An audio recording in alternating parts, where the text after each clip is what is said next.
Hey everybody, welcome to a new vehicle reveal and welcome to a bad hair day for me. I have tried everything and this hair is just not doing what it's supposed to be doing. But in this video, we are talking about the 2023 Maserati Grecale. This is pretty cool. This is the brand new Maserati SUV and we're going to talk about everything you need to know, what makes it cool, what makes it expensive, and why maybe it's got the heart of a supercar. So let's talk about the Grecale. So it slots below the Levante and it's going to start at just under $65,000, going on sale this summer. There are 3 different gasoline engines available in the range, but there's also an electric model coming, which is pretty cool. Now, of course, the Levante has been on sale for quite a time now, and it's a nice SUV, albeit with quite a bit of Chrysler switchgear.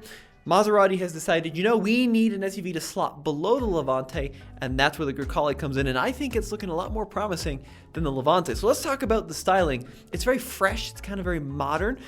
It is a crossover because that is what's selling. 114.2-inch wheelbase. It's 190.8 inches in overall length. Now this competes with vehicles like the Porsche Macan and the Alfa Romeo Stelvio, so kind of think in that class.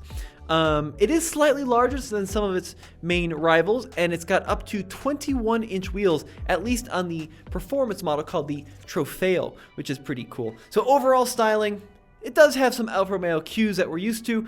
You do get a prominent vertical grille with a huge trident badge there in the middle. It's got a long hood and a sloping roofline.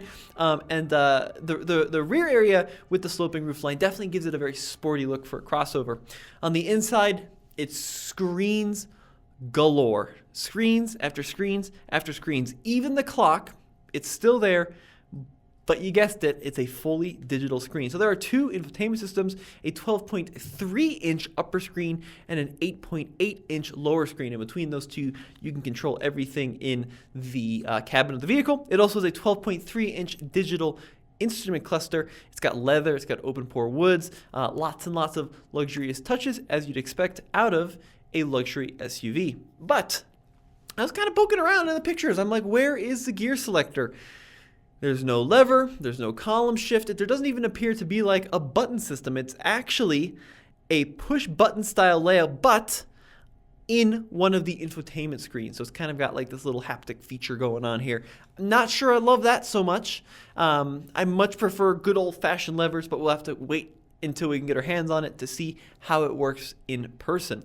Now, of course, it is a Maserati, so you do expect there to be a fair amount of performance, and there is a fair amount of performance. So standard all-wheel drive across the lineup, which is nice. And 3 engines are coming to the Grecale. A 2-liter 4-cylinder turbocharged in the base GT model, 296 horsepower and 332 pound-feet of torque. Above that is the mid-range Modena. Modena?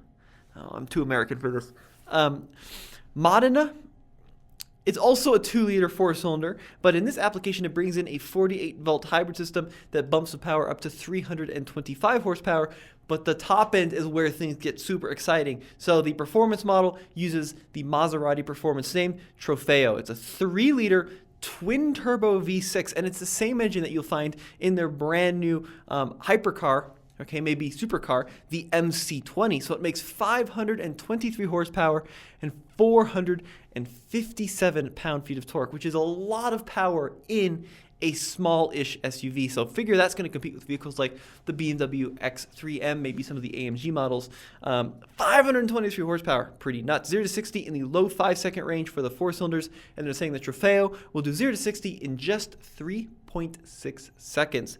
Now, of course, in today's modern era, it does compete, I think, with some luxury electric offerings like perhaps the Volvo C40 Recharge and even the Tesla Model Y and the Tesla Model Y Performance. It's going to be a little quicker, but 3.6, still pretty crazy. The top speed on the Trofeo, by the way, 177. Isn't that insane? Absolutely crazy. Now, this vehicle can come equipped with an optional air suspension system with comfort, sport, and off-road settings, plus a Corsa for the Trofeo model. So it's got a high-performance sport setting there as well. Now, pricing, the base GT starts at $64,995, which is a lot of money.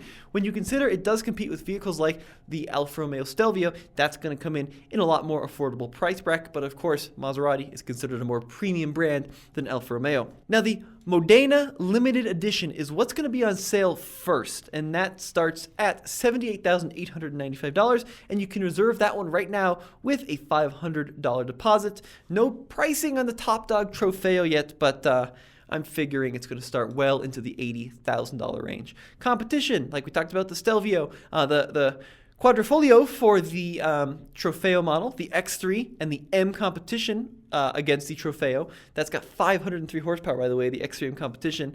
And the Macan GTS with 434 horsepower are some of the direct rivals. Now, the electric model, this looks really cool. This is coming down the road. It's called the Grecale Folgore. I think I said that right, which is Italian for lightning. It arrives in fall of 2023, and it looks very similar to the gasoline models, albeit with a few small styling changes, and we do have some specs on that one. They say 105 kilowatt-hour battery pack, 590 pound-feet of torque, and it uses a modified version of the Giorgio platform, same platform that underpins the gas Grecale and the Alfa Romeo Stelvio. It does not use one of Stellantis' new STLA platforms, which is worth noting, though. Pricing, a mystery on the electric one, but I'm going to figure somewhere between $70,000 to $80,000. Now, overall, I think this is a very cool-looking car. I'm not quite convinced on all the screens on the inside. We'll have to kind of get our hands on it and play with it, but it looks like a fresh SUV from Maserati. It looks better than the Levante, in my opinion. And let me know what you think in the comment section below. As always, check out TFL Car, TFL Truck, TFL Classics, TFLnow, TFL Off-Road, TFL EV, or you can find all of it at tfl-studios.com. We'll see you in the next video.